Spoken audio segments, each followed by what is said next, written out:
Modi ji, mobile पर फिर से मैसेज आ रहे हैं कि देश की उम्मीदों का नाम है मोदी और दुश्मनों की मौत का पैगाम है मोदी। एक और मैसेज आया, ये आज बिहार से मुझे किसी ने भेजा। मोदी ने कर दिया ऐलान, कहता सारा हिंदुस्तान अब नहीं बचेगा पाकिस्तान। अब एक और मैसेज आपको सुनाता हूं।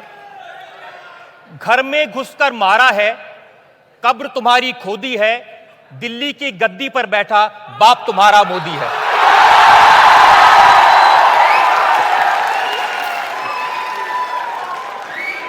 तो हर जगह ये मोदी मोदी। कभी आपने सोचा था कि इतना प्यार मिलेगा लोगों का?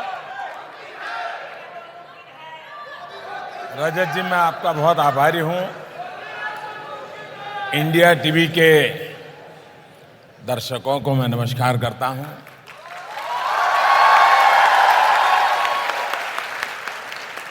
आपसे बात करने का आज अवसर मिला है, लेकिन आपने शुरुआत जनता के नाम से की है और वैसे भी आप जनता के पत्रकार हैं। पहले तो मैं इसमें सामान्य मानवीय की जो क्रिएटिविटी है उसको एंजॉय करता हूं।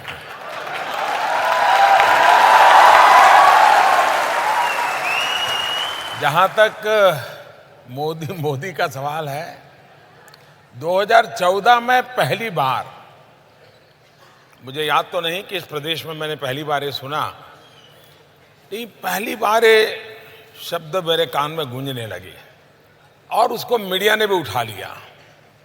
और शायद दुनिया के राजनीतिक इतिहास में दो शब्दों का नारा, दो अक्षरों का, दो शब्द भी नहीं, दो अक्षर नारा बन जाए, ये पॉलिटिकल पंडितों के लिए अध्ययन का विषय है।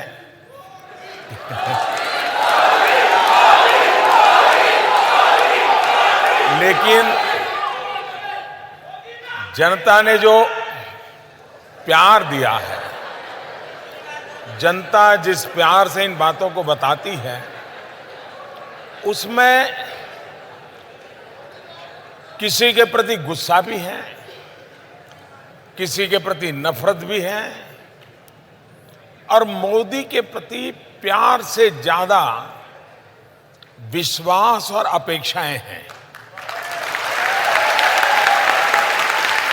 और इसलिए शुरू में तो जब मोदी मोदी सुनते थे तो एंजॉय कर लेते थे, लेकिन अब जब मोदी मोदी सुनता हूं तो मैं सोचता हूं मेरी नींद मुझे और कम करनी पड़ेगी, मुझे और जागना पड़ेगा, मुझे और दौड़ना पड़ेगा, क्योंकि सामान्य मानवीय के लिए ये शब्द नहीं है, सामान्य नागरिक के लिए ये नाम नहीं है। उसके दिमाग में उसकी समस्याओं का समाधान है। और तब मेरा दायित्व तो बहुत बढ़ जाता है। मैं देशवासियों को उनके इस प्यार के लिए सर झुका करके नमन करता हूं, लेकिन उन्हें मैं जरूर कहूंगा, मैं भी आपके जैसा एक सामान्य इंसान हूं। मुझ में भी जैसे कि इंसान में कमियां होती हैं, वो कमियां हैं। मुझ में भी, हर इंसान में जैसे कुछ गुण होते हैं, मुझ में भी गुण हैं। लेकिन मैंने तय किया है कि मैं इस पद पर रहते हुए और जहां भी रहूंगा, आपके लिए जीऊंगा। मोदी जी, आप तो विनम्र होकर कह रहे हैं, लेकिन मैंने देखा कि जो विरोधी हैं, अब राहुल गांधी बेंगलोर में सभा कर रहे थे विद्यार्थियों के बीच, वहां भी मोदी मोदी। अब इसके लिए तो हम क्या जवाब दें? किसने मुझे लिखकर भेजा, घर घर मोदी, हर हर मोदी, कान खोलकर सुने विरोधी।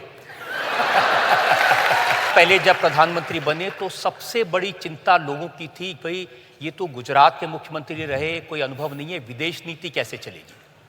तो कुछ तस्वीरें मैं दिखाना चाहता हूं कि कैसे आपने विदेश नीति को बाएं हाथ का खेल बना दिया। कुछ तस्वीरें हम देखें।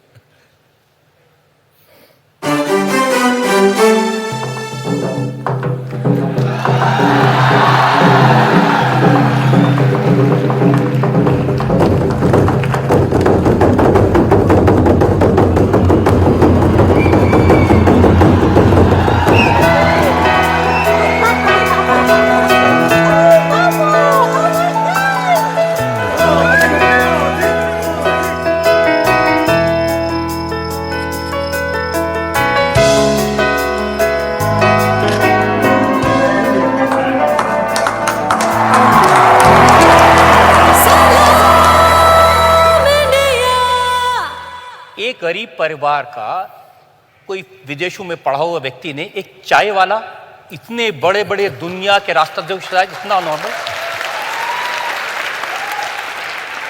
आपने सही कहा। जब मैं 2014 का चुनाव लड़ रहा था तो उस समय मेरी सबसे बड़ी आलोचना जो होती थी ये होती थी, लेकिन प्रधानमंत्री बनने के बाद मुझे जब शपथ का निमंत्रण मिल गया और मैंने सार्क देश के नेताओं को इनवाइट किया तो ये सारे पंडितों के लिए समस्या हो गई कि ये क्या हो गया कि ये शपथ अभी लिया नहीं है और इसने ऐसा ही तीर छोड़ दिया। तो वहीं से फिर यात्रा शुरू हुई। मेरा बैकग्राउंड क्या है क्या नहीं है उसका मेरे काम, मेरे सपने, मेरे प्रयास उससे कोई लेना देना नहीं है। लेकिन अमेरिका ने तो मोदी जी आपको वीजा नहीं दिया था कई साल तक और फिर 5 बार अमेरिका वीजा नहीं दिया। इतना ही नहीं, वीजा कैंसिल करने का थप्पा लगाया था। और अब ट्रंप कहते हैं कि मेरे पारिवारिक रिश्ते हैं, इवांका आपकी फैन है। लेकिन दुनिया में आज जो आपने जो चीजें दिखाई है, दुनिया के सभी बड़े प्रमुख लोग थे। दिमाग से ज्यादा व्यक्तिगत रूप से मैं दिल से काम लेता हूं।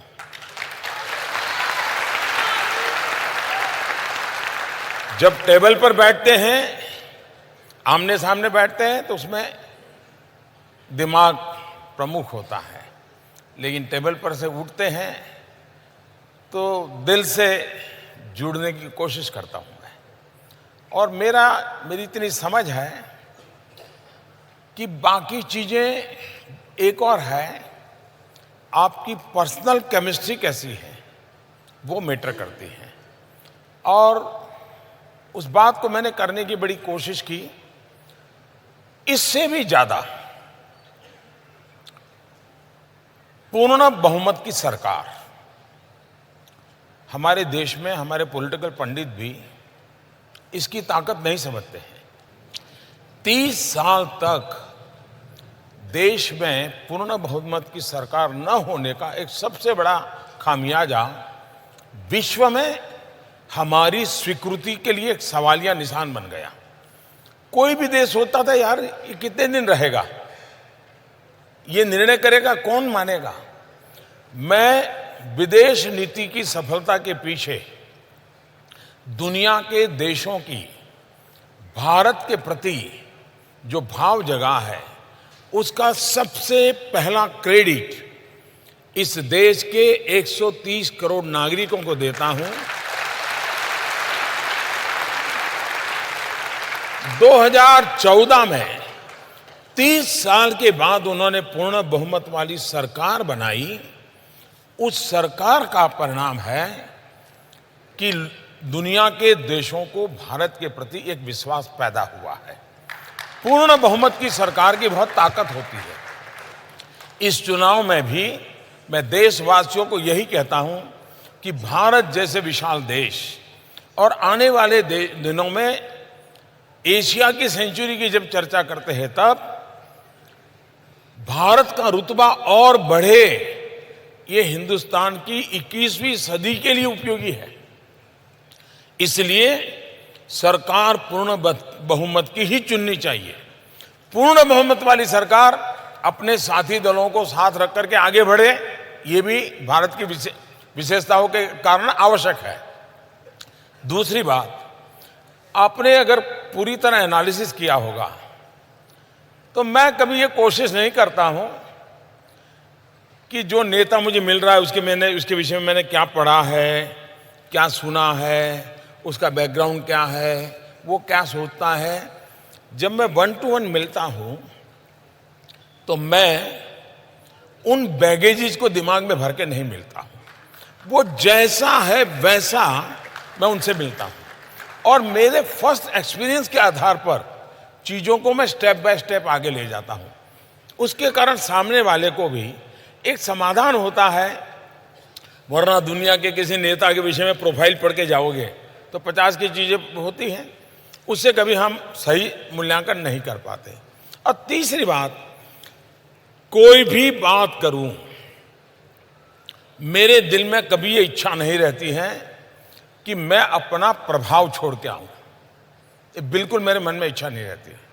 मेरे दिल में एक ही भाव रहता है, मैं उसे हिंदुस्तान के लिए आकर्षित करके ले जाऊं वापस,